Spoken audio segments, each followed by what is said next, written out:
بسم اللہ الرحمن الرحیم۔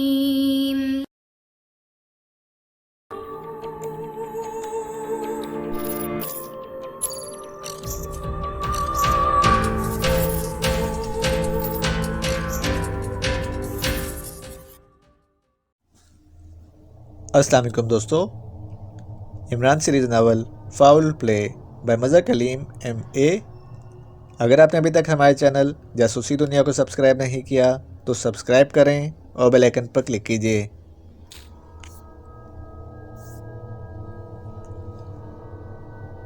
عمران ویگن سے اترتے ہی ٹیکسی لے کر سیدھا دانش منزل پہنچا، کیونکہ بلیک زیرو کے احکامات سے ہی وہ سمجھ گیا تھا کہ وہ عمران سے علیحدگی میں اور فوراً کوئی بات کرنا چاہتا ہے، اور ظاہر ہے وہ یہ بات ممبروں کے سامنے تو نہ کر سکتا تھا، اس لیے عمران نے جان بوجھ کر ایسے فقرات کہے تھے جن کے نتیجے میں اسے وہیں ویگن سے اترنا پڑا۔ ایک تو ٹیکسی کا کرایہ نکال کر یہاں میز پر رکھو، دوسرا ممبروں کے سامنے بے عزتی کا ہرجانہ بھی ادا کرو۔ عمران نے آپریشن روم میں داخل ہوتے ہی ناراض لہجے میں کہا، جو حکم جناب، لیکن خزانے کی چابی تو آپ کے پاس ہی ہے۔ بلیک زیرو نے ہنستے ہوئے کہا، یعنی تمہارا مطلب ہے کہ خزانہ اور ہرجانہ برابر؟ چلو ایسا ہی صحیح، چائے پلواؤ بس، فی الحال یہی ہرجانہ ہے۔ عمران نے کرسی پر ڈھیر ہوتے ہوئے کہا، ابھی بنا کر لاتا ہوں، پہلے آپ سر سلطان سے بات کر لیجئے، ان کا فون آیا تھا کہ قومی کرکٹ ٹیم کے خلاف کوئی گہری سازش ہو رہی ہے اور عمران نے اس سازش کا پتہ کرنا ہے، اس لیے وہ جہاں بھی ہو اسے ڈھونڈ کر مجھ سے بات کراؤ۔ بلیک زیرو نے کرسی سے اٹھتے ہوئے کہا، کرکٹ ٹیم کے خلاف سازش اور پتہ میں نے کرنا ہے؟ لا حول ولا قوہ، یہ دن بھی دیکھنے تھے بیچارے ایکسٹو نے۔ عمران نے انتہائی برا سا منہ بناتے ہوئے کہا، جب ایکسٹو چائے بنا کر پلا سکتا ہے تو سازش تو بہرحال سازش ہے۔ بلیک زیرو نے مسکراتے ہوئے کہا اور تیزی سے ملحقہ دروازے کی طرف بڑھ گیا، اور عمران اس کا فقرہ سن کر بے اختیار ہنس پڑا۔ یہی صورتحال رہی تو ایکسٹو کو مستقل دھندا بھی یہی چائے والا کرنا پڑے گا، اس لیے تو میں تمہیں ابھی سے ٹریننگ دے رہا ہوں۔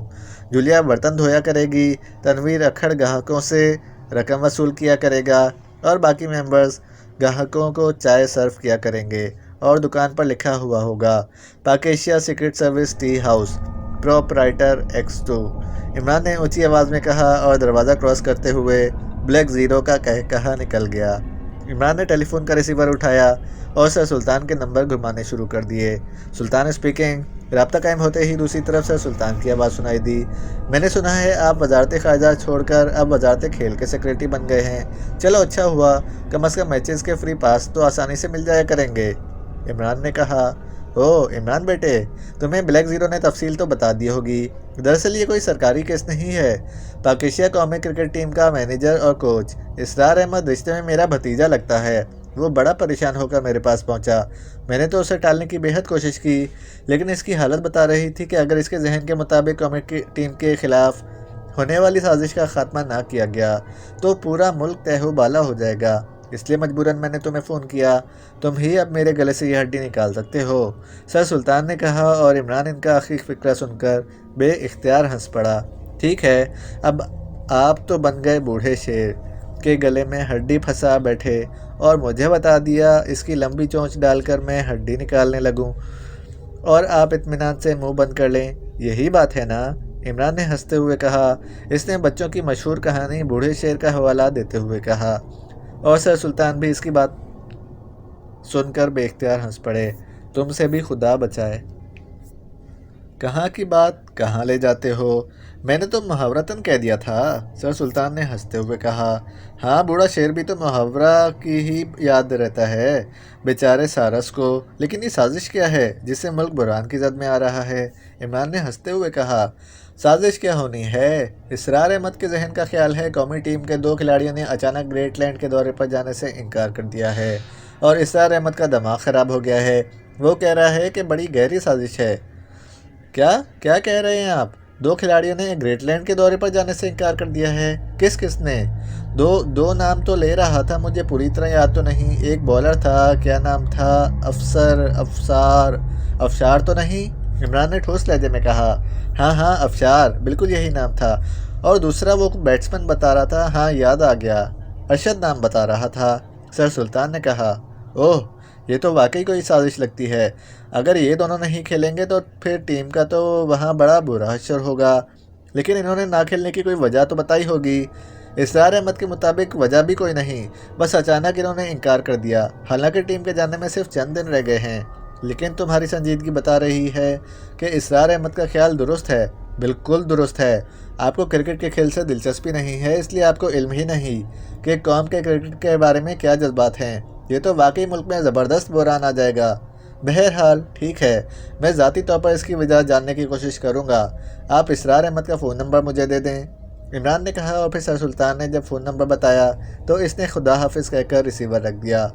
بلیک زیرو اس دوران چائے کی 2 پیالیاں بنا کر لا چکا تھا۔ اس نے ایک پیالی عمران کے سامنے رکھی اور خود دوسری اپنے سامنے رکھی۔ عمران کی پیشانی پر گہری سنجیدگی کے آثار نمایاں تھے۔ یہ کیا سازش ہو سکتی ہے عمران صاحب؟ کیا گریٹ لینڈ کرکٹ بورڈ کا چکر ہوگا؟ بلیک زیرو نے چائے کی چسکی لیتے ہوئے کہا، نہیں، کھلاڑی چاہے کسی بھی ملک کا ہو، فاؤل پلے نہیں کرتا۔ یہ کوئی اور ہی مسئلہ ہے۔ میرے ذہن میں ایک آئیڈیا آ رہا ہے۔ اچھا ٹھہرو، ابھی تصدیق ہو جاتی ہے۔ عمران نے سر ہلاتے ہوئے کہا، اور پھر اس نے چائے کے گھونٹ لینے کے بعد پیالی واپس میز پر رکھی اور ریسیور اٹھا کر اس نے نمبر ملانے شروع کر دیے۔ بلیک زیرو خاموشی سے چائے پیتا ہوا اسے دیکھتا رہا۔ عمران فوراً کال کے نمبر ملا رہا تھا۔ WD ٹارکم اینڈ کمپنی۔ رابطہ قائم ہوتے ہی دوسری طرف سے ایک نسوانی آواز سنائی دیے، ٹارکم سے بات کرائیے، میں پاکیشیا سے بول رہا ہوں۔ عمران نے اپنے اصل لہجے میں کہا، گریٹ لینڈ کے دارالحکومت فون کیا ہے آپ نے؟ بلیک زیرو نے چونکتے ہوئے پوچھا اور عمران نے سر ہلا دیا۔ یس، ٹارکم اسپیکنگ، کون بات کر رہا ہے؟ یار اگر تم اپنا نام ٹارکم کی بجائے ٹیلکم رکھ دیتے تو کم از کم مجھے ٹیلکم پاؤڈر تو مہنگے داموں نہ خریدنا پڑتا۔ بس تمہیں فون کر لیا اور خوشبو ریسیور کے ذریعے کان میں اور پھر کان سے ہوتی ہوئی ساری جسم میں پھیل جاتی، بھینی بھینی خوشبو۔ عمران کی زبان چلی تو رکنے میں ہی نہ آ رہی تھی۔ اوہ عمران بول رہے ہو، ایسی بات تم ہی کر سکتے ہو۔ دوسری طرف سے ہنستی ہوئی آواز سنائی دی، ظاہر ہے تمہاری آواز سننے کے بعد مجھے خوشبو کی ضرورت تو پڑنی ہی ہے۔ اور ٹارکم کا کہا ریسیور سے اتنے زور سے نکلا جیسے وہ اسی کمرے میں بیٹھا ہنس رہا ہو۔ تو کیا اتنے فاصلے کی کال تم نے اس مقصد کے لیے کی ہے کہ میں اپنا نام بدل لوں؟ ٹارکم نے ہنسی روکتے ہوئے پوچھا۔ میرے لیے فاصلے کی حیثیت رکھتے ہیں؟ کال کی رقم تو تمہاری یہ ٹائر بیچنے والی کمپنی ہی ادا کر دے گی۔ ہاں یہ بتاؤ، وہ تمہاری شرطیں لگانے والی عادت آج کل بھی جاری ہے یا توبہ طائب ہو چکے ہو؟ توبہ طائب ہو کیوں؟ ارے یہ تو اپنا بزنس ہوتا ہے، اچھی خاصی رقم ہاتھ لگ جاتی ہے، لیکن تم کیوں پوچھ رہے ہو؟ بس یار کیا بتاؤں، بڑا کرکی کا زمانہ آ گیا ہے۔ ڈیڈی کا جاگیردارانہ جلال آج کل زوروں پر ہے، اخبارات میں میرے آنکھ نامے چھپ رہے ہیں۔ میں نے تو بڑی درخواستیں کی ہیں کہ چلو اخباروں میں اشتہار چھپوانے کی بجائے وہی رقم مجھے دے دیں تو میں از خود آنکھ ہونے کے لیے تیار ہوں، مگر وہ مانتے ہی نہیں۔ ہاں یہ بتاؤ آج کل کون سا آئٹم زوروں پر ہے؟ عمران نے کہا، کیا مطلب؟ کیا تم واقعی شرط لگانے کے موڈ میں ہو؟ لیکن اصل بات بتاؤ، مجھے چکر نہ دو، میں تمہاری فطرت اچھی طرح جانتا ہوں۔ ٹارکم نے جواب دیا، جب جانتے ہی ہو تو پھر بتانے کا کیا فائدہ؟ خواہ مخواہ فون کال لمبی ہو جائے گی اور تمہاری کمپنی کو خسارے کی سرمایہ کاری کرنی پڑے گی۔ تم بس اتنا بتاؤ کہ آئٹم کون سا زوروں پر ہے۔ آج کل تو تمہاری ملک پاکیشیا کی قومی کرکٹ ٹیم اور گریٹ لینڈ کے درمیان ہونے والے میچز پر لمبی شرطیں لگ رہی ہیں۔ اچھا پھر کس کا بھاؤ تیز جا رہا ہے؟ بھاؤ تو پاکیشیا ٹیم کا تیز ہے، 5 اور 36 کا بھاؤ آج کل چل رہا ہے، لیکن میرے خیال میں صورتحال بدل جائے گی، کیونکہ آج ہی مجھے پتہ چلا ہے کہ پاکیشیا کی ٹیم کے 2 سپر ہٹ کھلاڑی دورے پر نہیں آ رہے۔ لیکن یار مسئلہ بڑا خراب ہو جائے گا، کیونکہ میں نے بھی پاکیشیا ٹیم پر لمبی رقم لگا رکھی ہے۔ ٹارکم نے بڑے سنجیدہ لہجے میں کہا، تو تمہارا مطلب ہے کہ ان 2 کھلاڑیوں کے نہ آنے کی وجہ سے گریٹ لینڈ کا بھاؤ پاکیشیا سے چڑھ جائے گا؟ نہیں، بھاؤ تو اب نہیں چڑھے گا، اور TT کارپوریٹ والے اب چڑھنے بھی نہیں دیں گے، وہ بکنگ ہی بند کر دیں گے۔ لیکن اگر واقعی پاکیشیا ٹیم ہار گئی تو سب لوگوں کی لمبی رقمیں ڈوبیں گی۔ ٹارکم نے جواب دیا، یہ TT کارپوریٹ کیا بلا ہے؟ کیا کوئی DDT بیچنے والی کمپنی ہے؟ عمران نے جواب دیتے ہوئے کہا، ارے نہیں، یہ شرطیں لگانے والا ایک ادارہ ہے۔ اب بظاہر قانونی طور پر تو شرطیں نہیں لگائی جاتی، یہ سارا دھندا ہی غیر قانونی ہے، لیکن یہ TT کارپوریٹ والے بڑے مستحکم ہیں، بڑا لمبا کاروبار ہے ان کا۔ اب تو پورے گریٹ لینڈ پر اس دھندے میں ان کی اجارہ داری ہے، بڑے لمبے ہاتھ ہیں ان کے۔ لیکن ایک بات ہے، جس طرح یہ رقم وصول کرنے میں سخت ہیں، اسی طرح رقم دینے میں بھی کھرے ہیں۔ ٹارکم نے جواب دیا، لمبے ہاتھوں سے کیا مطلب؟ کیا گوریلے ہیں یہ؟ عمران نے ایک بار پھر پٹی سے اترتے ہوئے پوچھا، اور جواب میں ٹارکم ہنس پڑا۔ ایسا ہی سمجھو، گوریلے بھی ہیں اور بھیڑیے بھی ایک نمبر جرائم پیشہ لوگ ہیں۔ ٹارکم نے ہنستے ہوئے جواب دیا، میں نے تو سنا ہے کہ رقم بچانے کے لیے غلط ہتھ کنڈے بھی استعمال کرتے ہیں۔ اب دیکھو، ایسا بھی تو ہو سکتا ہے کہ وہ کسی سازش سے ہی پاک ایشیا ٹیم کو ہروا دیں۔ ایسی صورت میں تو کروڑوں اربوں روپے بچ جائیں گے انہیں۔ ہاں، ہو تو سکتا ہے، لیکن اگر یہ ایسا کام کریں گے تو براہ راست نہیں کریں گے، کیونکہ اس طرح ان کی ساکھ خراب ہو جائے گی اور پھر آئندہ ان کے نام پر بکنگ ہی نہ ہوگی۔ البتہ ایسا ہو سکتا ہے کہ یہ کسی آرگنائزیشن کے ذمہ یہ کام لگا دیں، لیکن میرا خیال ہے کہ یہ اتنی دور نہ جائیں گے۔ ٹارکم نے جواب دیا، اوکے، اس بار میں شاید میچز دیکھنے گریٹ لینڈ آؤں، کیا خیال ہے رہنے کی جگہ مل جائے گی؟ ارے ضرور آؤ، واہ، یہ تو بڑی خوشی کی بات ہے۔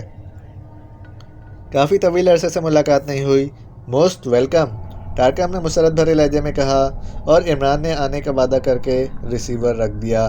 کیا بات ہوئی عمران صاحب؟ میری سمجھ میں تو یہ گورکھ دھندا نہیں آیا، بلیک زیرو نے کہا۔ ہے بھائی یہ گورکھ دھندا، میرا آئیڈیا تھا کہ گریٹ لینڈ والے کرکٹ کے بے حد رسیا ہیں، اس لیے لازماً اس پر آج کل شرطیں عروج پر ہوں گی، اور اگر پاک ایشیا کا بھاؤ تیز جا رہا ہے تو پھر لازماً لمبی رقم بچانے کے لیے کوئی سازش کی جا سکتی ہے۔ اور فی الحال تو میرا خیال درست نکلا ہے، لیکن ابھی اس کی تصدیق ہونا باقی ہے۔ میں پہلے افشار اور ارشد سے مل لوں، پھر صورتحال واضح ہوگی۔ تو کیا آپ واقعی اس معاملے میں سنجیدہ ہیں؟ ظاہر ہے، اگر یہ قومی ٹیم کے خلاف کوئی سازش ہے تو ہمیں سنجیدہ ہونا پڑے گا، یہ بھی ملک کی عزت کا مسئلہ ہے، عمران نے کہا، اور تیزی سے بیرونی دروازے کی طرف بڑھ گیا۔